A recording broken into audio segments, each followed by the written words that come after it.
después de este café y de este breve descanso, a ver si somos capaces de alcanzar la intensidad con la que lo hemos dejado.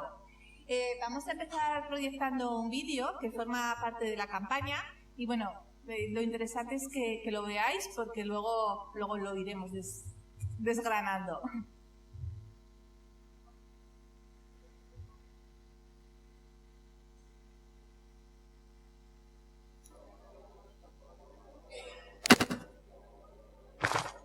A veces elegir determina cómo vas a vivir. ¿Dónde trabajar? Bueno, eso no siempre lo puedes elegir. ¿Dónde vivir? ¿Con quién vas a compartir tu vida? No siempre somos conscientes de la importancia de estas decisiones. Aunque todavía estoy bien y me quedan muchas cosas por vivir, sí que hay algo que me gustaría decidir ya. Por eso he estado en mi centro de salud y he hecho un documento de voluntades anticipadas. Allí me han ayudado a decidir sobre la atención sanitaria que realmente quiero para el final de mi vida. Tras haberlo escrito y firmado, lo incorporaron al registro de documento de voluntades anticipadas y a mi historial clínico. Mi hijo Javier fue mi representante y por eso tiene una copia. ¿Quién mejor que él? Ha sido una gran decisión. Será muy útil tanto para mí, mi familia y entorno, como para el equipo sanitario que me atienda el día de mañana. Además, puedo cambiarlo cuando yo quiera, porque para esas decisiones importantes de la vida, yo decido elegir.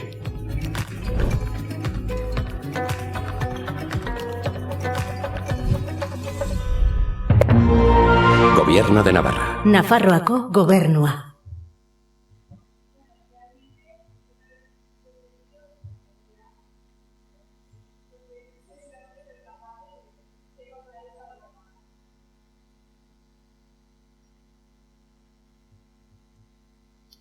Y ahora ya, en plano más formal, voy a introducir la mesa.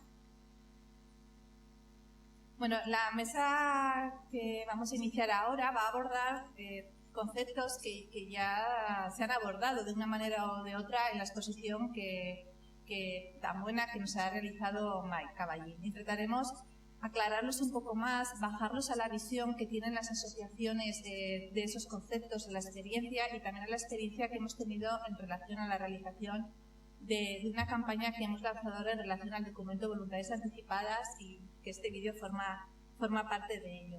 Hablaremos de para qué sirve, qué es eso del representante. Vale, una vez que yo he hecho el documento, ¿qué? ¿Cómo hago para que este documento sea válido, ¿no? Para que llegue a esa historia clínica de la que antes hemos hablado. Bueno, partimos de una realidad que ya se ha mencionado a lo largo de la mañana, y es que el 2% de la población navarra ha realizado el documento de voluntades anticipadas.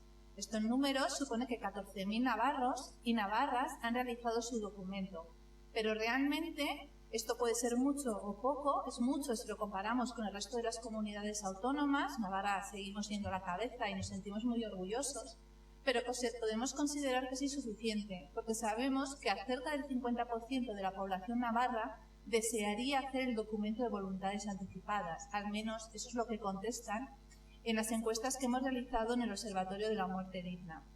Además, también sabemos que preferentemente lo hacen más las mujeres sobre los varones y que además también hay un perfil de edad en el que se realiza con más frecuencia, que son el de las personas más mayores. Bueno, pues partiendo de todas esas realidades que ya conocemos, también sabemos, como se ha expresado a lo largo de la jornada, que deseamos elegir cuál va a ser el lugar de nuestra muerte, deseamos elegir de quién queremos estar acompañados, deseamos elegir qué información queremos darle a nuestro equipo sanitario, qué información queremos compartir con nuestra familia y paradójicamente también sabemos que no lo compartimos ni con nuestro equipo sanitario ni con nuestra familia. Por lo tanto, es complicado que el equipo sanitario ya no nos acompañe solamente en esa planificación anticipada de decisiones, sino que tenga que tomar decisiones en momentos determinados, que también es un reto para esos profesionales sanitarios que tienen que enfrentarse muchas veces a grandes dilemas éticos, cuando a veces pues, la propia familia también se encuentra en esa indecisión e indefensión. Ante esta situación es cuando cobra más sentido lo que es el documento de voluntades anticipadas, que es un poco lo que llevamos reflexionando toda la mañana. Llegados a este punto, les voy a presentar a las personas que me acompañan en la mesa.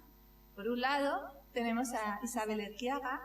Ella es médica, oncóloga, referente en cuidados paliativos en el Hospital San Juan de Dios y es presidenta de Palian, la Sociedad Navarra de Cuidados Paliativos.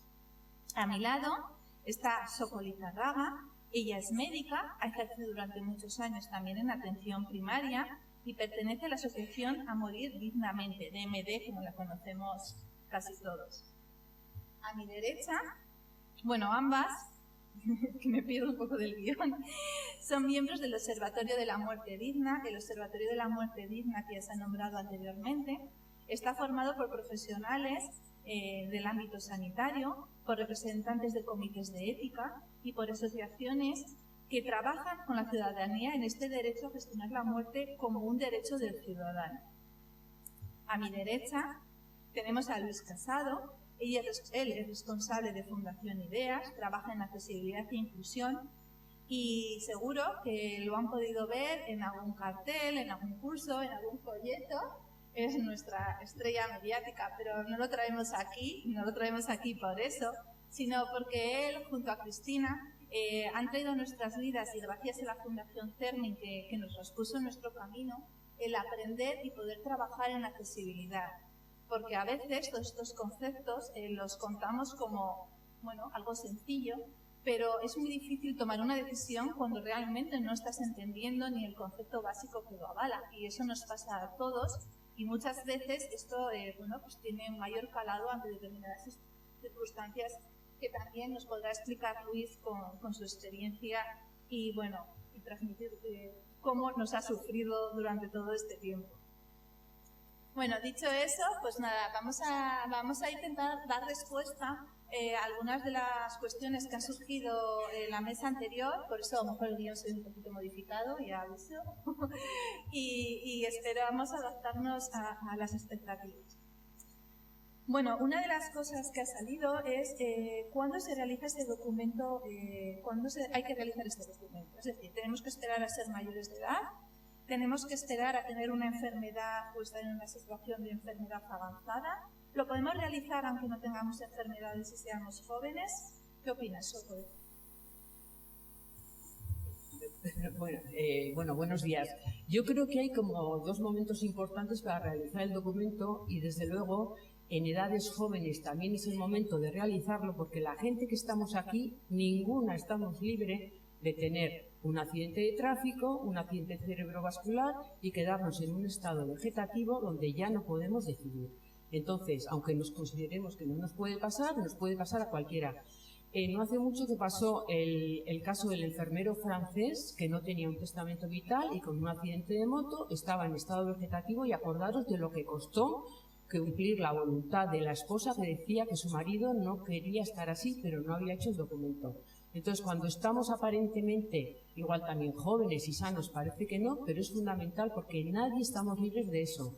Por ejemplo, con el tema de la demencia, que también es muy importante, hombre, nos va a dar tiempo, si nos empezamos a demenciar, nos va a dar tiempo de hacer el documento. Y luego ya, si se tienen enfermedades, desde luego es fundamental el hacer el documento de voluntades anticipadas porque hay momentos, las cosas pueden ir poco a poco, pero hay otras en que se acelera.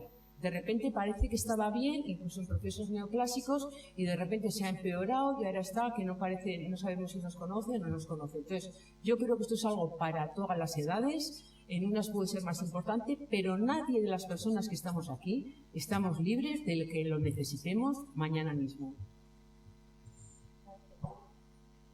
Y nos ponemos a hacer el documento, Isabel, claro, estamos hablando de hacer el documento, tenemos modelos, hemos hablado que tenemos el modelo que proporcionamos desde el Gobierno de Navarra, que intenta ser, bueno, pues una síntesis, ¿no?, de otros documentos. Tenemos otros documentos, como el de la DMD, Conferencia Episcopal, pero en el fondo son conceptos, primero, que no están individualizados y que a veces pueden ser difíciles de atender. ¿Cuál es un poco el papel del equipo sanitario a la hora de realizar este documento? ¿Cómo nos pueden ayudar, nos pueden orientar? Pues El equipo sanitario, bueno, como ha comentado antes Mai, yo creo que la atención primaria tiene mucho que ver, pero bueno, cualquier profesional de la salud deberíamos de estar formados en esto para luego guiar a las personas sanas o enfermas, porque no hay que estar enfermo ni estar en el final de la vida para hacer este documento. Yo diría dos palabras. Una, reflexión personal, o sea, de los que queremos hacer el documento, y otra, comunicación del profesional con el paciente, ¿no? En este caso. Y esta comunicación, pues como han dicho previamente, no se hace en un día. O sea, es una evolución, normalmente, sobre todo cuando la persona está enferma. Cuando la persona está sana, es un poco complicado hilar tan fino, porque tú no sabes cuántas cosas te pueden pasar, cuántos escenarios diferentes. Entonces, normalmente suelen ser documentos como más generales. Y como esto se puede ir modificando, como ya han explicado, pues conforme tu vida va cambiando, lo ideal es volver a rascar un poco en lo que había ahí y detallar más. Y desde las asociaciones realizáis, estamos hablando del ámbito profesional, pero desde el ámbito de las asociaciones que trabajáis también estos aspectos, un poco ¿cuál es vuestra experiencia? ¿Cómo se acerca a la ciudadanía? ¿Cuál es el tipo de apoyo que les dais? Normalmente, muchas veces, por ejemplo, al MDES se arrima mucha gente cuando han tenido situaciones de malas vivencias por familiares que se han muerto mal, y entonces dicen, es que yo no quiero que me pase una cosa así. A veces viene gente como más concienciada con ese tema. Entonces nosotros en la asociación lo que hacemos, bueno, informamos también del documento del departamento, informamos del nuestro que detalla a veces más cosas. Y quiero resaltar aquí, por ejemplo, que como asociación, antes de la aprobación de la eutanasia, metíamos la coletilla. Si cuando me ocurra esa situación de la eutanasia es legal, quiero que se me aplique, y eso ha tenido una validez legal, ¿no? Entonces, bueno, nos parece importante, desde luego, toda la persona que se arrima, nosotros le informamos y le vamos asesorando, y lo que hacemos es transmitirle, le damos los documentos y que vayan a su centro de salud, pidan cita con la trabajadora social y que nos pregunten lo que necesiten.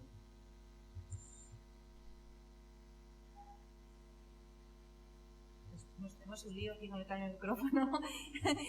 Para Luis, realmente estamos hablando, ¿no?, de ese apoyo profesional, también de esa cercanía de la familia, pero cuando las personas tienen diferentes discapacidades, ¿cómo se vive todo este acercamiento, lo que ofrece el sistema en relación al documento de voluntades y, bueno, y otros aspectos?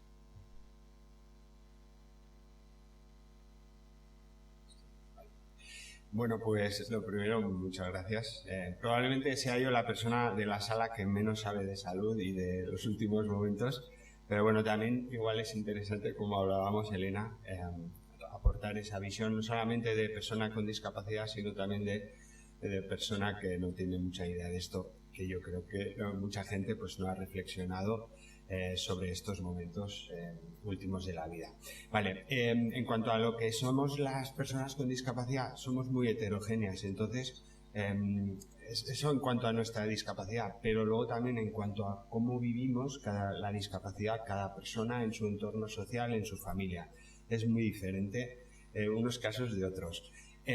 Pero sí que es muy importante en este sentido saber que cuando una persona tiene una discapacidad, normalmente la discapacidad es sobrevenida a lo largo de la vida, te viene, no te avisa, no te manda un email, el año que viene llego, ¿vale? Con lo cual no sabes muchas veces cuándo te va a venir.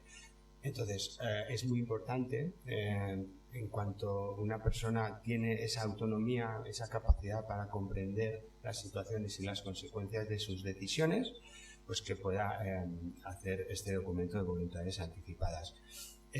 Antes comentaban, y aprovecho, Elena, que tomo la palabra, comentaban si las familias pueden hacer este documento.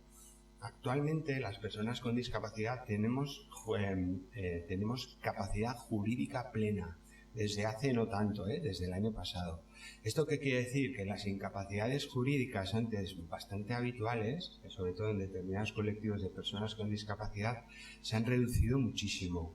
Y entonces lo que se hace es un traje a medida, es decir, con un sistema de apoyos se intenta que cada persona sea dueña de su vida, de su destino, que su vida sea autodeterminada. Y aún así es cierto que hay personas que no van a poder nunca tomar decisiones. Entonces, en esos casos, el sistema sí que prevé, no soy experto en la materia, pero sé que el sistema prevé esas situaciones, con lo cual, así, digamos, de una manera en titular, las personas con discapacidad sí podemos tomar esas decisiones, las familias no pueden hacerlo en nuestro lugar, pero deberíamos analizar cada caso, como lo de la eutanasia, ¿para quién? ¿No? Pues esto es lo mismo. Hay que analizar cada caso. Pero desde el punto de vista de las personas con discapacidad, luego iremos avanzando, pero todo ese sistema de apoyos, de información, de asistencia, de asesoramiento, lo vamos a necesitar exactamente igual que cualquier persona, con unas adaptaciones de las que iremos hablando a lo largo de la sesión. Por lo tanto, Luis me lo ha puesto en bandeja, porque realmente el procedimiento es el mismo para una persona con capacidad o que no tenga una discapacidad reconocida que la persona que tenga una discapacidad reconocida. La persona tiene que hacer un proceso de reflexión en función de sus necesidades, por estar acompañada por un profesional sanitario, por la familia, y luego entraría en un proceso de validación. Alguien tiene que decir que ese documento es válido, independientemente de si hay o no hay discapacidad. ¿Por qué? Porque en ese procedimiento de validación lo que se está haciendo, es decir, la persona es capaz de tomar estas decisiones y eso es totalmente independiente de que haya o no haya un diagnóstico médico del tipo del que sea. Digo, por aclarar un concepto que ha salido antes, estaríamos en la segunda parte del documento de voluntades anticipadas y es que las personas autorizadas nos lo validen. ¿Y cuáles son las modalidades para que sea validado ese documento? Bueno, son 3 y una la podemos desdoblar en 2. La más utilizada, por su accesibilidad, por su gratuidad, es que se haga ante un profesional que esté habilitado para ello. Entonces, las personas que están habilitadas para ella son los trabajadores sociales y trabajadoras sociales de los centros de salud y el personal que está autorizado del Servicio de Ciudadanía. ¿Vale? Entonces, estas personas validan, firman, que además van a ser las mismas que nos lo van a incorporar al registro. Y por lo tanto va a aparecer en nuestra historia clínica. Otra segunda opción es que este procedimiento lo hagamos ante 3 testigos, ¿vale? Que la norma deja claro que al menos, ahora me lío yo, 1, 2, 2 no deben tener una relación filial de primer grado, ni tampoco que tengamos, lo digo así en lenguaje sencillo, pues empresas en común, porque habría un interés. Entonces no se podría objetivar que esa persona está validando mi capacidad para realizar el documento. Entonces, una vez hecho ahí, lo que quedaría es registrarlo. Se envía al registro y estaría también en nuestra historia clínica. Y la tercera forma es que lo hiciéramos ante notario. El notario, previo pago, valida que ese documento, que tenemos capacidad para hacer ese documento, y luego viene el notario o nosotros, que lo hemos hecho con el notario, lo tendríamos que incorporar al registro y también estaría en la historia clínica. No solo la de Navarra, sino que estaría en el registro nacional. Pero como muy bien ha explicado Luis, no hay diferencias en que la persona tenga un diagnóstico de discapacidad o no lo tenga, porque en todos los casos lo que se valora es la capacidad para realizar el documento y en ningún caso lo puede hacer otra persona por nosotros. Y yo creo que ese es un concepto importante que todos deberíamos tener claro. Pero volviendo aquí, es un poco volver al inicio, ¿no? Si estamos ante un personal sanitario que ya sabe qué es lo más adecuado para el paciente, ¿por qué es necesario hacer este documento? ¿Qué aporta? ¿Qué valor tiene hacer este documento? ¿Y por qué llevamos aquí desde las 10 de la mañana defendiendo esta necesidad de hacer el documento? No sé, Soko, si nos quieres un poco comentar. Hombre, a mí me parece muy importante lo de que cada persona lo decidamos, porque aunque confiemos en el personal sanitario que nos atiende, todas las personas tenemos ideología.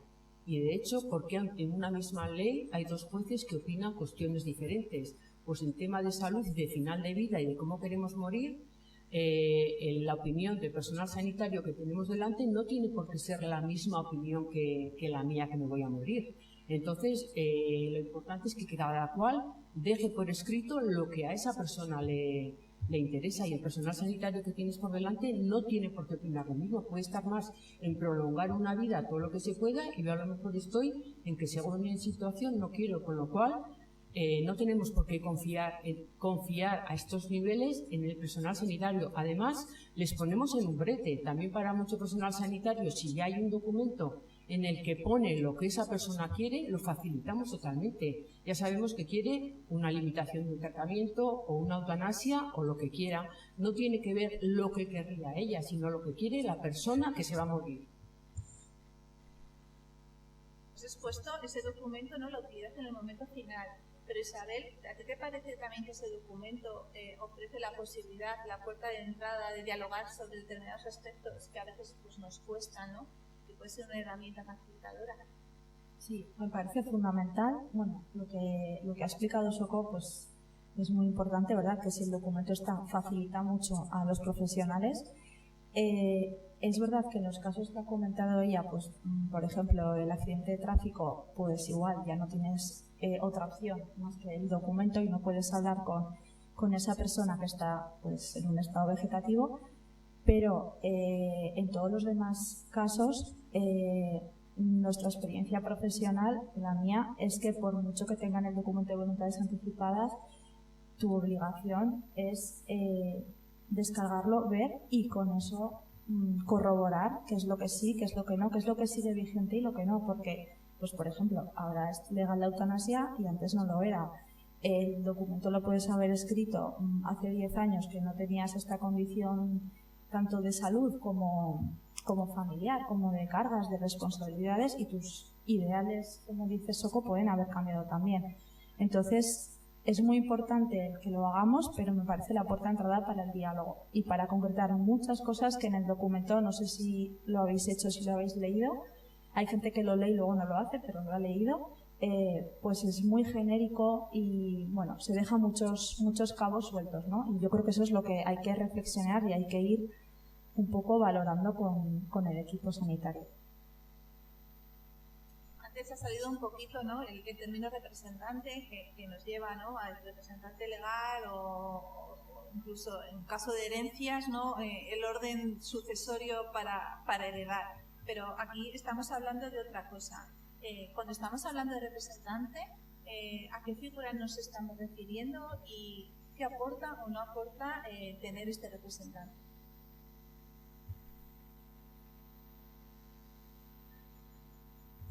Bueno, ¿voy?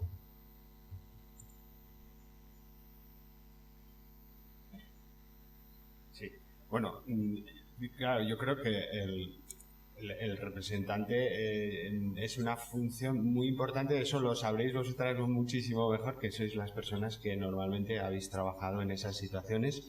Pero a mí sí que me gustaría comentar respecto a lo que se comentaba, la pregunta anterior, sobre qué aporta el documento. En el caso de las personas con discapacidad, algo muy importante, y es que nuestra voluntad esté encima de la mesa, porque en muchos casos a las personas con discapacidad las familias deciden por nosotras.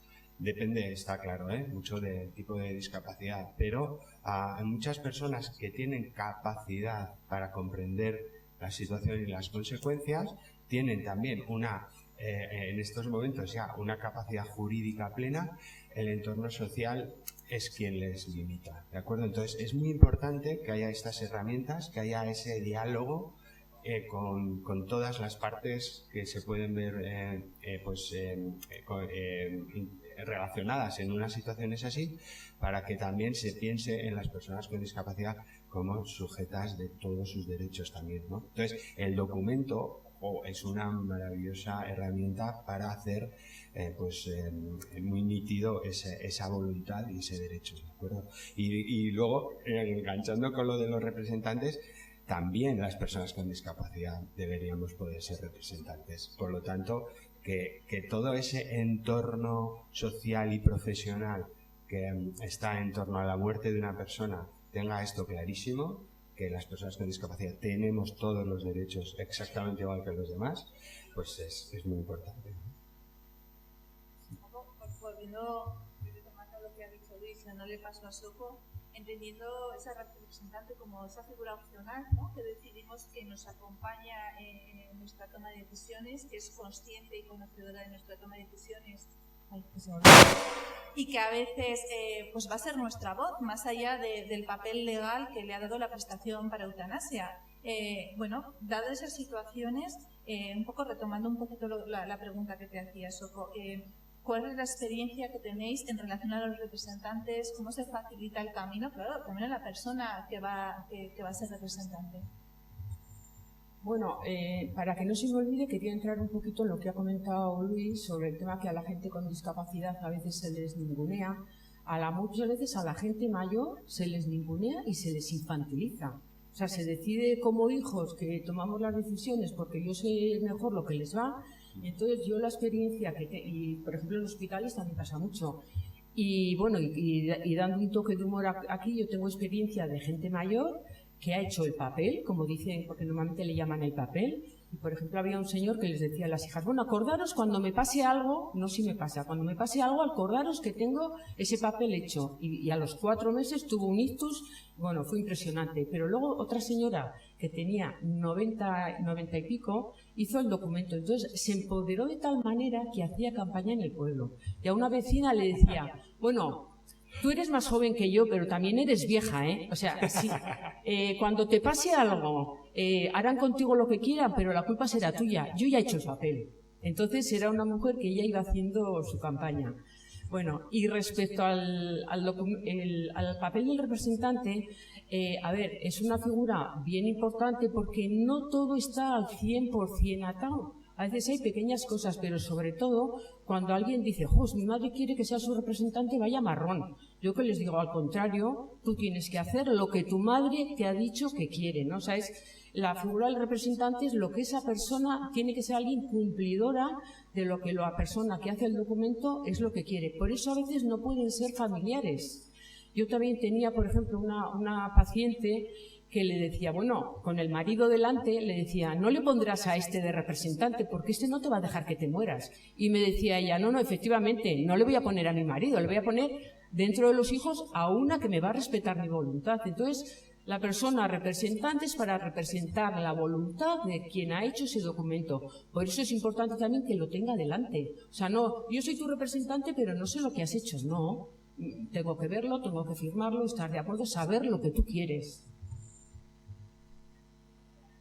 Planteo, ¿no? Si yo ahora tuviera 20 años, diría, pues ¿para qué voy a hacer el documento de voluntades anticipadas? Porque a saber lo que me va a pasar con 40. Y además, si lo hago ahora, pues va a ser para toda la vida o no. Esto se puede ir cambiando, madurando. Pues la verdad es que contra un poco lo que opina la mayoría, a mí me parece muy importante hacerlo bien joven, porque creo que los sanitarios en general nos obstinamos, que ya no encarnizamos mucho más con la gente joven que con la gente mayor, ¿no? Si tú tienes el ejemplo que ha puesto Soko de un accidente de tráfico, yo qué sé, o de un ictus hemorrágico, que es muy raro, pero en alguien muy joven, para rato le dejas de hacer los 100.000 millones de cosas que se pueden hacer, porque a ver a quién se le muere a alguien de 30 años, ¿no? Entonces, estoy poniendo un ejemplo un poco así extremo, pero yo creo que es verdad que es un documento que hay que tener en cuenta que es cambiante, que es que cambia conforme nos cambia la vida y conforme nos cambia la salud. Yo, por ejemplo, hice el mío con 28 años y ahora pienso, ay, lo tengo que cambiar. Y otra de las cosas, que es la pregunta anterior, pero que quería decir, el representante es muy importante.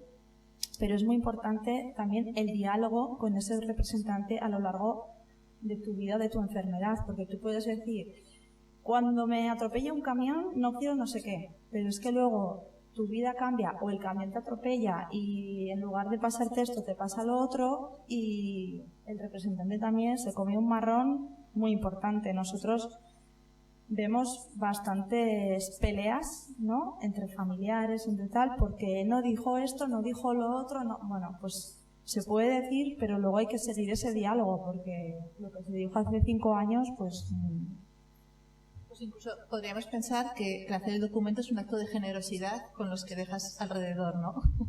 Y al menos con los profesionales que te van a tratar. Y de responsabilidad. Y de responsabilidad. ¿No? Tú eres responsable de tu vida, de tu muerte, tú quieres decidir, pero eres responsable tú. Bien, llegados a este punto, bueno, el documento, aunque lo hemos intentado explicar de una forma sencilla, no es sencilla. Como casi todo lo que explicamos cuando lo hacemos desde un ámbito quizá más profesional. Y esta es para Luis, que ha supuesto adaptar toda esta información a un lenguaje accesible, a trabajar con nosotros y con sinceridad y poder adaptar, pues que todo esto llegue a toda la ciudadanía. Bueno, lo primero, ha sido un trabajo en equipo, pues con todo vuestro equipo, con la agencia Introcomunicación, con un colectivo de entidades que trabajamos juntas para hacer Navarra más accesible, que se llama Navarra Más Accesible, que somos Fundación Ideas, pero también está ANFAS Navarra, CONCENFE Navarra, y también está la Asociación EUNATE, que hoy están aquí subtitulando en directo, signando y controlando la accesibilidad de la comunicación de este evento. Es un trabajo en equipo que obviamente, como comentas, no es fácil porque el tema pues requiere pues primero profundizar un poco en él y entenderlo, y a veces pues bueno, las personas que formamos parte del equipo pues no habíamos reflexionado mucho sobre esto. Entonces lo que hemos hecho ha sido un trabajo en equipo entre todas las partes, con el objetivo de que las personas con discapacidad seamos como seamos en nuestra hora a la hora de funcionar y de percibir y entender la información, podamos entenderla y podamos percibirla primero y entenderla después. Y para ello lo que hemos hecho ha sido con ANFAS Navarra, todos estos textos se han hecho en lectura fácil, es decir, se han redactado de un modo que las personas que tienen dificultades de comprensión los pueden leer. Se ha diseñado también estos materiales de modo que se potencia mucho más la sencillez y la facilidad de la comprensión. Luego hemos hecho para las personas con discapacidad auditiva todo el material en lengua de signos, porque puedes pensar, bueno, si está escrito, las personas sordas también pueden leerlo. Necesitan que esa información esté en su lengua, y su lengua es la lengua de signos, ¿de acuerdo? No de todas las personas sordas, pero sí de muchas. O de parte de ellas, que tienen todo el derecho, por supuesto, a tener esta información tan importante en su lengua. Y también hemos subtitulado los vídeos, porque los spots, los vídeos de redes sociales, este spot un poquito más largo, bueno, está subtitulado porque hay personas sordas que no saben lengua de signos y sí saben lengua oral y van leyendo todo lo que las personas van comentando. Y luego también hemos hecho versión en lectura, en PDF accesible para que las personas ciegas podamos leer con nuestros lectores de pantalla, que son unos softwares de voz que van leyendo todo lo que aparece en la pantalla. Y las personas con baja visión también pueden leer esa información porque ha sido pues tenido en cuenta una serie de criterios de diseño gráfico, tipografías, tamaños, contrastes. En definitiva, para que realmente las personas con discapacidad también podamos entender la importancia de este documento y podamos trabajarlo en nuestro círculo. Y luego hace falta pues que toda la cadena o de esa planificación no solamente es entender el primer paso, sino poder transitar por todo ese proceso, pues, y ahí será muy importante, que luego hablaremos, supongo, la interacción también con los equipos médicos, etcétera, porque ahí también hay mucho que decir para mantener esa autonomía inicial. Y el trabajo está en marcha, es un proceso que, como bien sabes, Elena, Geno, Chepe también, pues es un trabajo en marcha que bueno, pues que hemos empezado, pero supongo que la accesibilidad es tan transversal y la inclusión es tan transversal, pues que no sabremos dónde nos llevará, seguro. Gracias, Luis. Bueno, aprovecho para deciros que Luis os ha expuesto muy bien todo el material de campaña. En los folletos que tenéis afuera está la página y el QR que os lleva a la página donde está todo el material que os hemos dicho desde el principio que a vuestra disposición. Y me ha puesto en bandeja la pregunta que le quería hacer a Isabel y a Soko, porque ellas, por un lado, forman parte de la asociación, pero también son médicas que han estado en activo. cómo podemos integrar todos estos aspectos sociales y el trabajo en equipo, porque también se ha puesto de manifiesto en la charla anterior, a veces no estamos hablando de necesidades más biológicas, sino de otro tipo de necesidades y de valoraciones, incluso de creencias en otros aspectos, que la persona también necesita un consejo, un apoyo y una guía. ¿Cuál es un poco el papel de los diferentes perfiles que trabajamos o que trabajáis en salud y que aportan también desde el ámbito social? Pues yo creo que otra vez, vuelvo a decir, hablando, reflexionando, y en el tema de salud, yo en lo que me toca a mí, tengo la suerte de trabajar con un gran equipo, ¿no? El trabajo en equipo, porque lo que tú no ves lo está viendo otra persona. Muchas veces la persona del equipo que menos te esperas dice, es que este señor lleva diciendo no sé cuánto tiempo que no entiende nada de lo que dice el médico. Y tú, pero bueno, a mí me sonríe cada vez que tal. Ya, es que no se atreve. Entonces, pues estas cosas parecen tonterías, pero bueno, pues cuando te juntas el equipo, te reúnes y hablas de estas cosas, dices, ostras, me he dejado esto, yo lo otro, esto es más importante. Entonces yo te diría que hablando y reflexionando en común, tanto los profesionales en común como el paciente y su entorno. El entorno de cada paciente es diferente. Hay gente que confía plenamente en su familia, hay gente que no confía en nada en su familia y quiere que su mejor amigo esté, aunque su madre se empeñe en estar todo el tiempo, no quiere que su madre se entere. Entonces, estas pequeñas cosas, si no estás mucho tiempo y compartes mucho, no las ves. Entonces, yo diría hablar, compartir y reflexionar en común. Sí, yo querría aportar que me parece que la primaria es una situación privilegiada para poder hablar el tema de la muerte y el tema del testamento vital. Entonces, de entrada, tenemos mucho tiempo para hablar, la gente va a volver, pero como cada persona sería importante cuando quiere sacar el tema que lo saque, pero es verdad que dice, con lo petaos que se está ahora en primaria, si encima le saco yo este tema, pero bueno, es importante, por ejemplo, cuando se hace el documento, pues algún día llegar y decirle a tu médico o a tu médica de cabecera, oye, tengo hecho el documento, me miras a ver si está. Y es una manera de entrar con tu personal sanitario de referencia en ese tema. Y un poco al revés también, como yo como médica, si me encuentro con una persona, entro en el icono, que bueno, a nivel de primaria lo tenemos una pantalla como esta de aquí, que en la parte de arriba hay un icono que le das y te sale la copia del documento. Si me encuentro con una persona que tiene un documento hecho, veo que tiene algún tipo de enfermedad o de dificultad que a lo mejor no sé cómo abordar el tema, es una buena puerta de entrada. Es decir, veo que tienes hecho un documento de voluntades anticipadas, ¿quieres que hablemos algo o ahora que te pasa esta enfermedad? O sea, me parece una manera de poder entrar en el tema por parte de los dos, del personal sanitario y como paciente que estás allá también, bueno, es un tema, es un poder entrar porque hay que hablar y hablar. Por ir finalizando la mesa y ajustarnos en hora, y ahora damos un turno de preguntas, ¿no?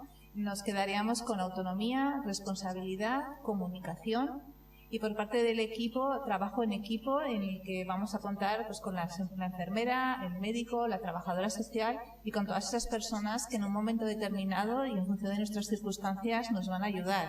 Y por supuesto la familia, cada uno sabremos en qué lugar queremos colocar a nuestra familia y quién es nuestra familia. Por lo tanto, cuidaremos, ¿no?, en ser los demás, en asignar un rol que nosotros mismos quizás no lo hayamos hecho.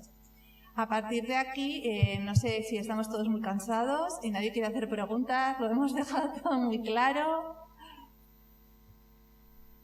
Yo, Elena, sí que querría añadir una cosita en cuanto a lo que es la comunicación. Lo tenía. Vale, sí, no te preocupes. Yo me oigo en eco, entonces.